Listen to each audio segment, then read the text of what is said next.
Bom dia. Foi derrubado um veto do presidente numa lei que previa a dispensa de pagamento de 1 bilhão e 400 milhões por parte de igrejas.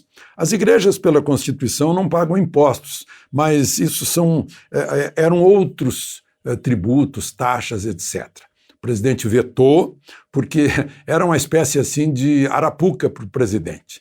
Se ele assinasse, sancionasse essa parte, ele seria acusado de crime de responsabilidade, porque não havia previsão de como suprir essa expectativa de arrecadação do governo.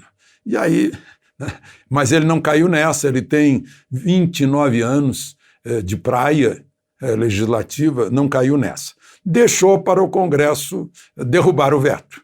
E aí o Congresso derrubou o veto e está valendo a isenção para as igrejas. Por outro lado, o presidente vetou numa outra lei e a Câmara dos Deputados, por 292 votos, confirmou o veto, né? Vetou uma parte em que dava uma canja, digamos assim, de 30 anos de prorrogação de contrato para empresas estatais de fornecimento de saneamento básico para os municípios, água e esgoto. Né? Com isso, então, não fica automática essa prorrogação. Se as empresas estatais quiserem continuar, terão que se submeter a uma licitação, disputando com a iniciativa privada, e as prefeituras vão poder escolher qual o melhor fornecedor de água e de saneamento básico pelo melhor preço. Bom, dito isto, uma outra questão, né, que a gente viu aí, que aumentou o juro básico da taxa, aí a taxa Selic. O mercado esperava 2,5, mas foi para 2,75. Era 2. Interessante é que em julho de 2015 era 14,75, foi caindo, e a gente ficou esperando que nos bancos os juros caíssem na mesma proporção, mas não caíram não, né? Agora, espero que os juros, que os bancos não estejam assim assanhados em aproveitar isso para aumentar o juro. É o Banco Central independente agindo para defender a moeda da inflação, há uma expectativa de inflação, a inflação dos últimos 12 meses foi 5,2, sendo que a meta é de 4,75. Né?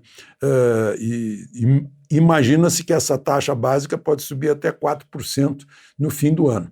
É o câmbio que ficou mais alto, desvalorizando a moeda, é o excesso de gastos com a pandemia, é o excesso de endividamento público, né? Tudo isso contribuiu. Mas esperemos, né, que os bancos que trabalharam tanto tempo com bons juros, remunerando bem, eles alegam que a taxa de inadimplência os obriga a cobrar mais juro para cobrir a inadimplência, etc. Mas vamos ficar observando, né? E cobrando dos bancos enquanto eles nos cobram juros. Um juiz de Ribeirão Preto mandou soltar imediatamente um trabalhador que havia sido preso, estava na cadeia, numa jaula, né, por ter querido continuar trabalhando.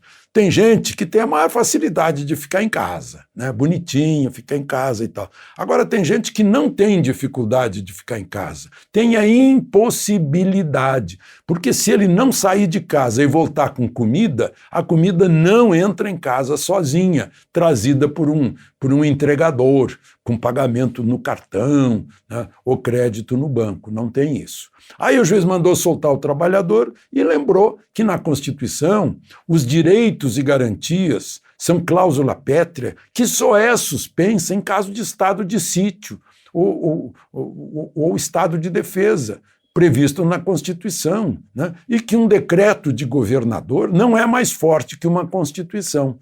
Foi bom o juiz lembrar disso, né?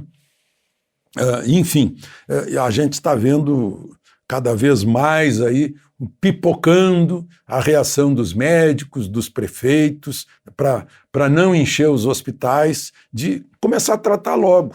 Depois de um ano de pandemia, a medicina passou a conhecer a doença e passou a conhecer as formas de combater a doença e de evitar a hospitalização que estão disponíveis. Já não são apenas as medidas passivas para prevenir, né, que é a higiene, que é a máscara, que é o distanciamento. Não, né, já existem medidas ativas de prevenção e de tratamento logo aos primeiros sintomas. Nos primeiros 5 dias o tratamento é eficaz. Eu ainda estava ouvindo o depoimento de um médico de uma grande indústria de alimentos do Paraná, com 12 mil empregados, que está fazendo isso, e os resultados foram incríveis, né? Resultado assim que despencou, tinha 15 casos, 10 casos de Covid por dia, hoje é raríssimo aparecer, né? Os últimos 5 casos, ele diz, dos últimos 5 casos, 4 pessoas recusaram o tratamento, e uma fez o tratamento. O tratamento não é a panaceia, como disse o médico, não é 100%, né? Mas vacina também não é 100%.